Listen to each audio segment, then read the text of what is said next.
नमस्कार बच्चों, आप सभी का हमारे इस YouTube चैनल में स्वागत है। आज की क्लास हम इस उम्मीद से शुरुआत करते हैं कि आप सभी लोग इस क्लास में बहुत ही बेहद इंटरेस्टिंग तरीके से इसका अध्ययन करेंगे और साथ साथ हमारी बातें बताई गई हैं उसको ध्यानपूर्वक सुनेंगे और नोट्स भी करेंगे ताकि आपको आपके अध्याय को समझने में आसानी हो। तो आज का हमारा जो टॉपिक है संख्या पद्धतियाँ। आज हम संख्या पद्धति के बारे में जानेंगे। तो देखिए, हमने पिछली कक्षाओं में अध्ययन किया था संख्या रेखा का। आइए थोड़ा सा उसका हम भी रिवीजन कर लेते हैं, उसके पश्चात हम संख्या पद्धति पर चलते हैं। तो देखिए, संख्या रेखा पर हमने देखा था संख्या रेखा के मध्य में 0 था, इधर 1 2 3 4 ऐसे ये पूर्णांक थे। 0 के बाईं ओर ऋणात्मक पूर्णांक थे।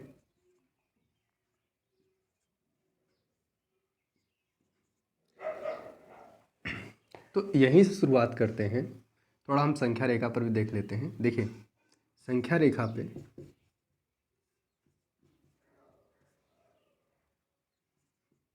दाईं ओर में प्रत्येक आगे की संख्या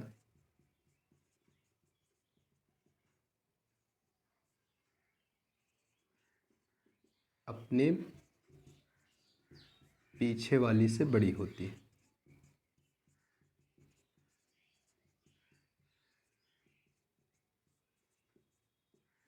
मतलब संख्या रेखा में आगे वाली जो संख्याएं होती हैं दाईं ओर, वो अपने पीछे वाली संख्या से बड़ी होती हैं। और इसका अपोजिट हम बाईं ओर देखेंगे। बाईं ओर आगे वाली संख्या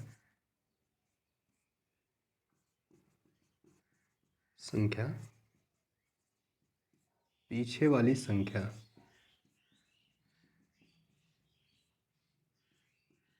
से बड़ी होती है। तो यहाँ पर हमने देखा दाईं ओर 0 के दाईं ओर संख्या रेखा पर यह नियम है कि आगे वाली संख्या प्रत्येक पीछे वाली संख्या से बड़ी होती है। और 0 के बाईं ओर का नियम है कि आगे वाली संख्या प्रत्येक पीछे वाली संख्या से छोटी होती है, अर्थात पीछे वाली संख्या बड़ी होगी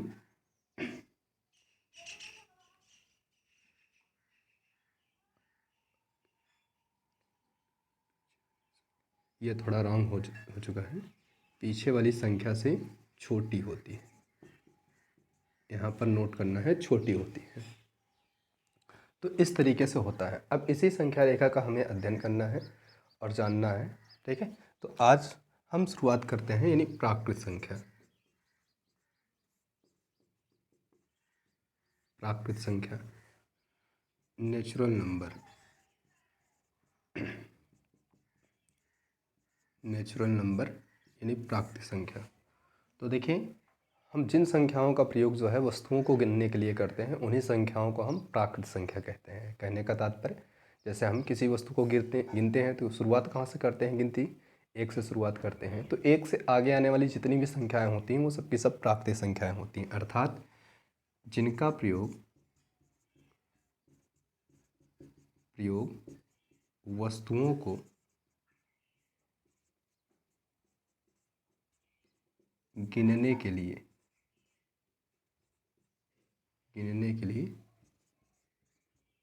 किया जाता है, ठीक है।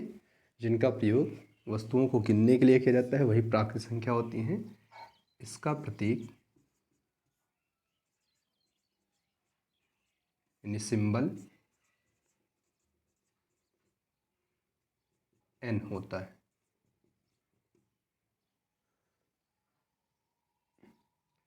n होता है। तो ये होता है, जैसे एग्जाम्पल के तौर पर आप समझ सकते हैं, जैसे 1 2 3 4 5 6 7, ये सब। यही चीज़ संख्या रेखा पर भी है। 0 के आगे हम चलते हैं, 0 को छोड़कर जब पूर्णांक को उठाते हैं तो ये सारी की सारी जो है प्राकृतिक संख्याएं हैं, ठीक है। यहाँ पर ध्यान देना है, सबसे छोटी प्राकृत संख्या, सबसे छोटी प्राकृत संख्या 1 और सबसे बड़ी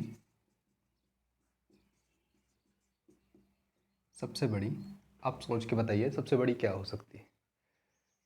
आसमान में तारों को देखते हैं, अगर आपको कहा दिया जाए गिनने के लिए तो कहाँ तक अपनी गिनती समाप्त करेंगे? तो आपका उत्तर होगा हम गिन ही नहीं सकते, इतने तारे हैं। या तो आप गिनते गिनते आप ये कह देंगे अनंत है, अनंत तारे हैं, जैसे कि किताबों में आपने पढ़ा है। तो बस वही बात है, यहाँ पर सबसे बड़ी प्राकृतिक संख्या जो होती है वो अनंत होती है, इनफाइनाइट होती है।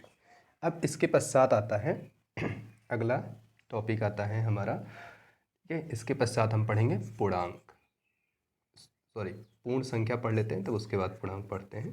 पूर्ण संख्या अर्थात होल नंबर। अब संख्या रेखा पर अध्ययन कीजिए। देखिए हम शुरुआत कहाँ किए थे, एक से गिनना शुरू किए थे। अब अगर हम थोड़ा और पीछे चले जाएं, जीरो को भी सम्मिलित कर लें, तो बस जीरो को जब प्राकृतिक संख्या में सम्मिलित कर लिया जाता है, जब जीरो को भी यानी प्राकृतिक संख्या में सम्मिलित कर लिया जाएगा तो उसी को पूर्णांक कहा जाता है। तो यहाँ पर क्या हो जाएगा, जब जीरो को भी प्राकृतिक संख्या में सम्मिलित कर लिया जाए,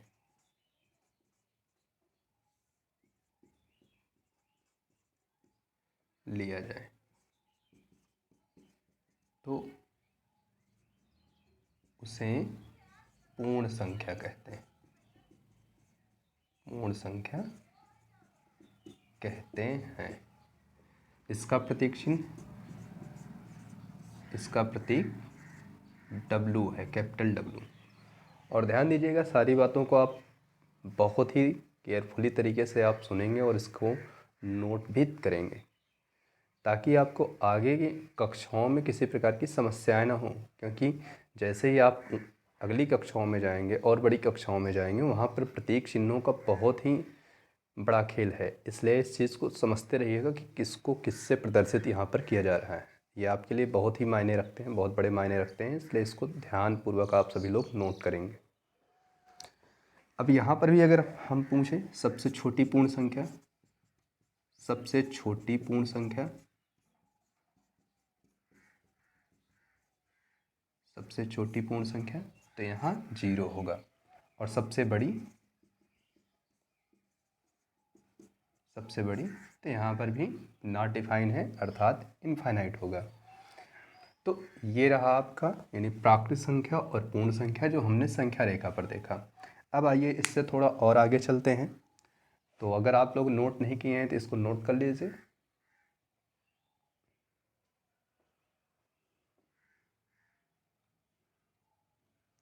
आइए और आगे चलते हैं और अब हम अगली संख्याओं के बारे में अध्ययन करते हैं।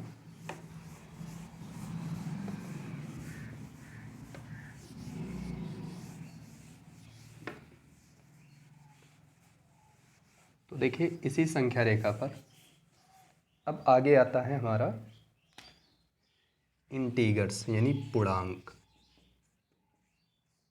अभी हमने पूर्ण संख्या पढ़ी और पूर्ण संख्या में हमने देखा जब जीरो को भी सम्मिलित कर लिया जाता है तो उसी को पूर्ण संख्या कहते हैं। अब पूर्ण संख्या के पश्चात अब थोड़ा हम संख्या रेखा पर और बाईं ओर चलते हैं।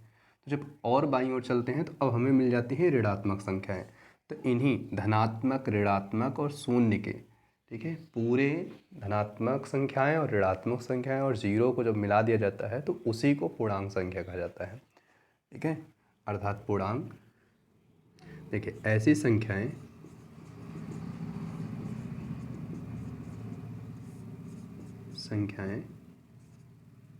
जो ना तो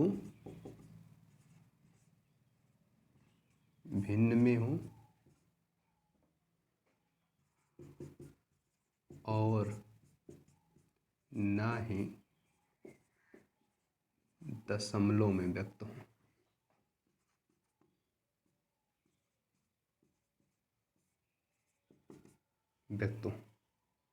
उन्हें पूर्णांक कहा जाता है।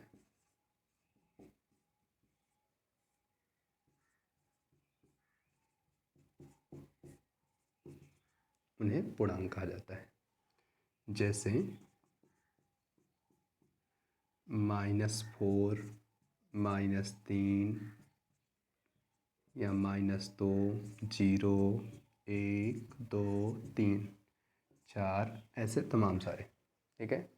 अब यहाँ पर आप देखेंगे जो संख्याएं हैं जो वो ना तो भिन्न में ही हैं और ना ही दशमलव में।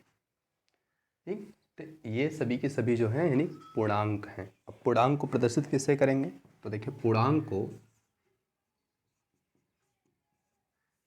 अर्थात इंटीगर्स को, ठीक है, यहाँ पर पूर्णांक को z से प्रदर्शित किया जाता है, प्रदर्शित किया जाता है। अब यहाँ पर z ही क्यों लिया गया? यानी इनका पूर्णांकों का प्रतीक चिन्ह z की क्यों हुआ? तो देखिए z एक जर्मन शब्द है। z जर्मन शब्द, ठीक है, यहाँ पर ध्यान दीजिएगा। z जर्मन शब्द जहलीन,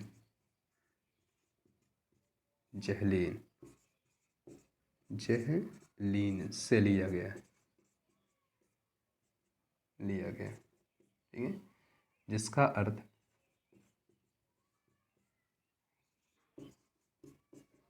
गिनना है, गिनना है। और जहलीन जो है, जहलीन जहल से बना है, जहल से, जिसका अर्थ जो होता है संख्या, अर्थात संख्याओं का गिनना। ठीक है। जहलीन कहलाता है, जिसे यानी जर्मन शब्द जेड, इसलिए पूर्णांकों को जेड से प्रदर्शित किया गया है। अब यहाँ पर हम बात करें सबसे छोटा पूर्णांक, सबसे छोटा पूर्णांक। तो अगर आपको हम कह दें संख्या रेखा पर, इस संख्या रेखा पर चलिए और इससे आगे आने वाली जितनी भी ऋणात्मक संख्याएं हैं आप अंतिम छोर पर जाइए, तो क्या इसका अंतिम छोर आप पता कर सकते हैं? आपका उत्तर होगा नहीं, क्योंकि ऐसे तो आगे बहुत सारी संख्याएं आएंगी। तो कहने का तात्पर्य सबसे छोटा पूर्णांक जो होगा वो डिफाइन नहीं होगा। अगर आप करना ही चाहते हैं तो माइनस इन्फाइनाइट कर सकते हैं, और वहीं सबसे बड़ा पूर्णांक ये भी डिफाइन नहीं होगा, इन्फाइनाइट ही होगा। ठीक है। लेकिन वो धनात्मक में होगा। ठीक है। सबसे बड़ा धनात्मक। आप ये तो जानते ही हैं, यानी धन संख्याएं सदैव बड़ी होती हैं किससे? ऋण संख्याओं से। तो अतः सबसे बड़ा धनात्मक होगा और वो भी इनफाइनाइट होगा। सबसे छोटा ऋणात्मक होगा, वो भी आपका माइनस में इनफाइनाइट होगा। अब इसके पश्चात आता है हमारा अगला पॉइंट, यानी परिमेय संख्या।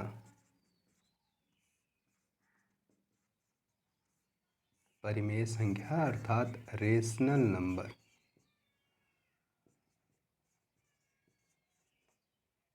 रेशनल नंबर, परिमेय संख्याएं क्या होती हैं? तो देखिए अभी हमने संख्या रेखा पर देखा, पूर्णांकों को देखा, जिसमें से हमारे धन पूर्णांक भी थे, ऋण पूर्णांक भी थे। लेकिन क्या इन संख्याओं रेखाओं के बीच में कोई अन्य कोई संख्या नहीं होती? तो अगर आप स्केल पे देखेंगे बहुत सारी छोटी छोटी, ठीक है, अगर एक स्केल पर, स्केल से अगर ये लाइन खींचे हैं तो उसके बीच में आपको मिलीमीटर देखने को मिलता है। ये मिलीमीटर क्या होता है? कहने के मतलब ये एक के अंश होते हैं। जैसे ये 1/1, 1/, सॉरी, ये यहाँ पर जैसे ये 10 आपके खाने हैं, ठीक है, तो 10 खाने हैं, तो मतलब ये क्या होगा? 1/10, ऐसे 2/10, 3/10, 4/10, 5/10, 6/10, 7/10, 8/10, 9/10, 10/10 जो है, ये 10/10 मिल करके एक बना हुआ है। तो कहने का मतलब इसके मध्य में बहुत सारे अपूर्णांक हैं। तो उन्हीं में से ये संख्याएं हैं, मतलब परिमेय संख्याएं। देखिए ऐसी संख्याएं, ऐसी संख्याएं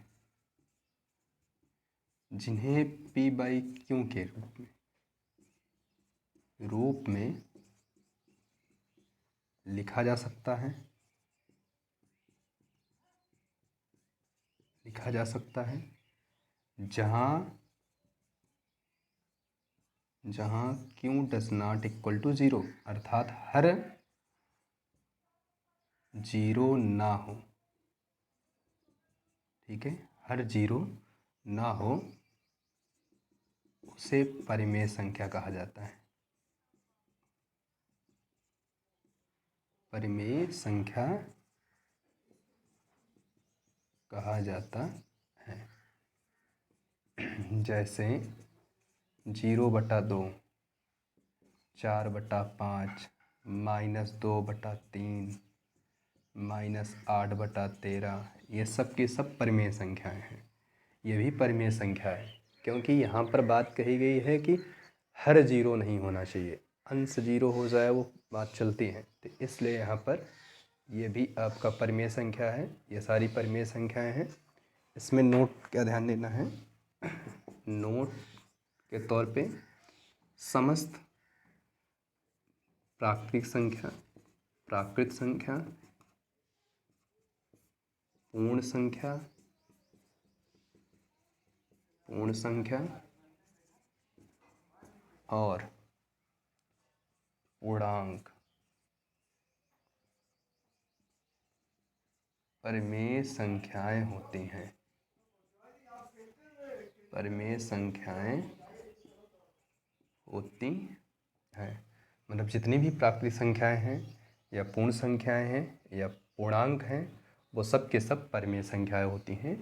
क्योंकि देखिए, जैसे ये 0 है तो 0/1 लिखा जा सकता है, या 2/1 लिखा जा सकता है, या -4/1 लिखा जा सकता है। तो सब के नीचे एक आ सकता है, इसलिए ये सब की सब यानी जो आपके पूर्ण संख्याएं हैं, पूर्णांक हैं या प्राकृत संख्याएं हैं, वो सब के सब यानी आपकी परिमेय संख्याएं हैं।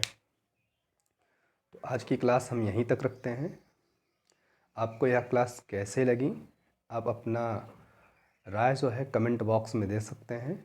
और इसी तरीके से आपको सारे चैप्टर के थ्योरी और विद उसके सॉल्यूशन क्वेश्चन के, ठीक है, अगर आपको चाहिए तो आप इस चैनल को सब्सक्राइब करें और साथ साथ अपने दोस्तों में शेयर करें, ताकि आपकी पढ़ाई और बेहतर हो सके और हम हमेशा आप लोगों के साथ लगे रहेंगे इसी तरीके से।